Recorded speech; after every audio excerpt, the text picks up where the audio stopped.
Right, this is a road test video, and this is for a Lexus RX 450 hybrid. This is the SEL version, so the top of the range one. And this particular car is registered LT59DEU. Mileage at the start of this brief road test is 59,844 miles. The reason we do the road tests, as I say on all of them, is very simple. We want customers to see our cars in operation prior to coming to see us, and that way I can report back any issues with the vehicle or any feedback that I think is necessary. A lot of our customers are now coming from all over the near continent and the whole of the UK, and we just feel it's right that if someone wants to buy one of our cars, they get to see them in motion, and it is the very car that you're coming to see. Also worth pointing out that the road tests are done on exactly the same road test route as any prospective buyer would go on test drive on, rather.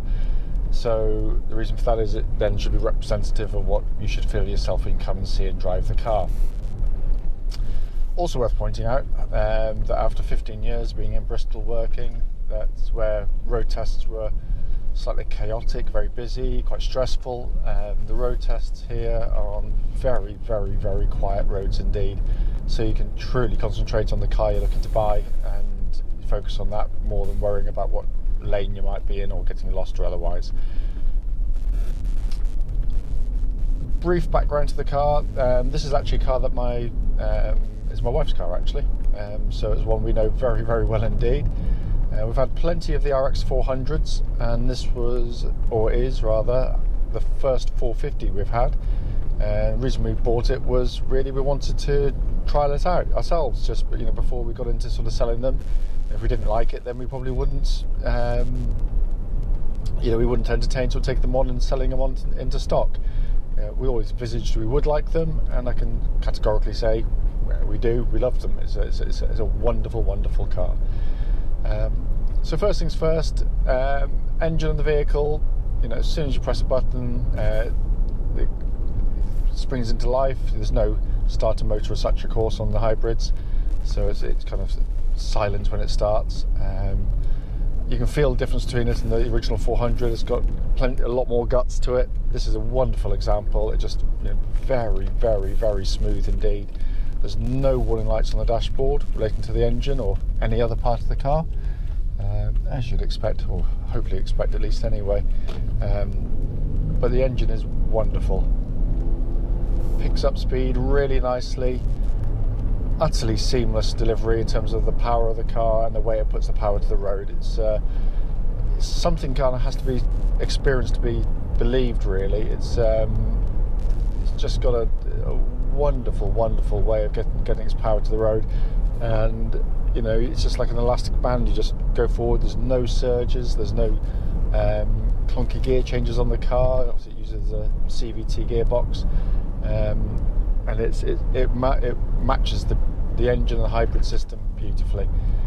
Hybrid system works absolutely imperceptibly. It's a wonderful, wonderful system that Lexus have developed and has been proven over many generations now, and hundreds of thousands of miles of these cars.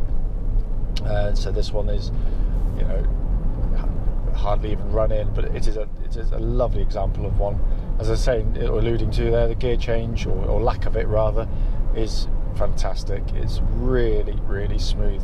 I can't think of a nicer way to get from A to B. It's just effortless. It's smooth. It's actually engaging. It doesn't, you don't feel as though you're kind of devoid of any control with the car.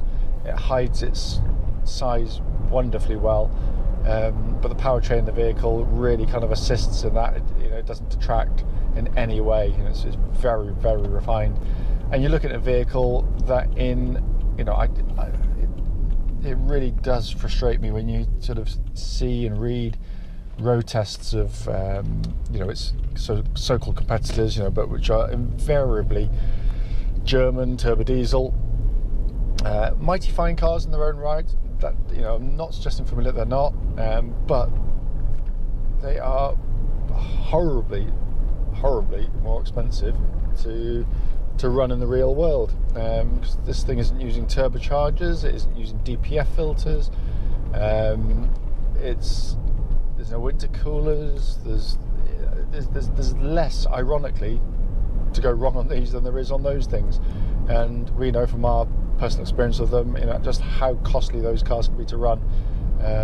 These have a reputation for reliability, especially ones like this one, which has been so beautifully looked after by the Lexus main dealers. And I think from memory, it's 7 Lexus Edgeware services have been conducted on the car. It's been probably slightly over-serviced, in all honesty, but that's a sign of kind of fastidious ownership, which is, good to report. So just checking the sat nav here for you. This uses the radar system, so it's, if there's a car in front, it will slow you down and maintain a gap, and it's working absolutely perfectly, as you'd expect. I mean, I've used it before, just wanted to show it in demonstration, although you probably can't see that, unfortunately. Brakes on the car, lovely solid brake pedal. There's no pulsing or vibration. Car tracks bullet straight. It doesn't meander about. There's no vibration or shimmying through the steering of the wheel. And when you hit the brake pedals, no pulsing, no vibrations, nothing which to detect or suggest any sort of great wear underneath in the braking of the car. Worth pointing out, the car will be going, hopefully the next couple of days, for an MOT at a local MOT test station. We always have them done independently of us. We don't think it's right that we should conduct our own MOTs on cars that we're selling, clearly. Not that we can anymore, of course, but that's by the by. Also, as I'm driving along, absolutely whisper quiet. It's a very, very refined car.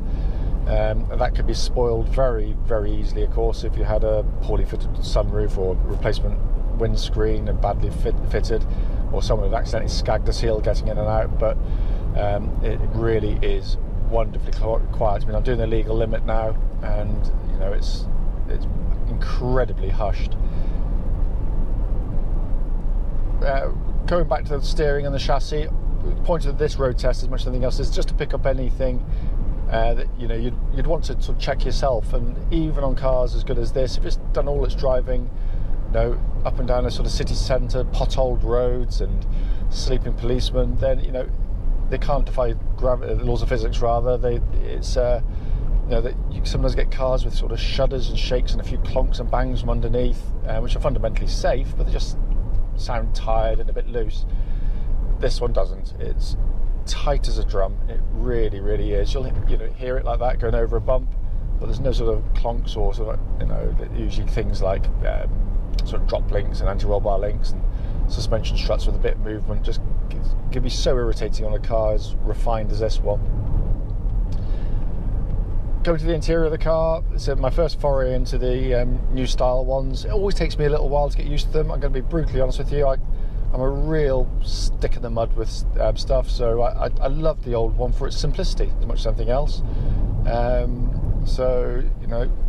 First things first, when I first bought this car, it had one of these central locking things where it auto-locked as you drove along after certain speeds, which I know a lot of people like to have on, but I can't stand them. So every time I drove down the road, it would clonk on, and it took me about an hour of reading in the owner's manual to work out how to turn it off, whereas in the last one I knew exactly how to do it. But you live and learn, and it is different. It all works beautifully well, of course, but it's a simpler design inside, and initially I wasn't actually over-endeared by it. The more I've driven it, the more I appreciate exactly what they've done and why. You've got a much higher up centre console than you had on the last one. A very simple centre section here, which you can operate the air conditioning modes, most of them through on the push button still there, which I really, really like.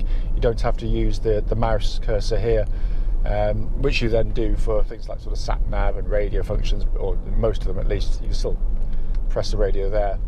But you've got a huge sat-nav screen, which I really like. It's nice and high up as well.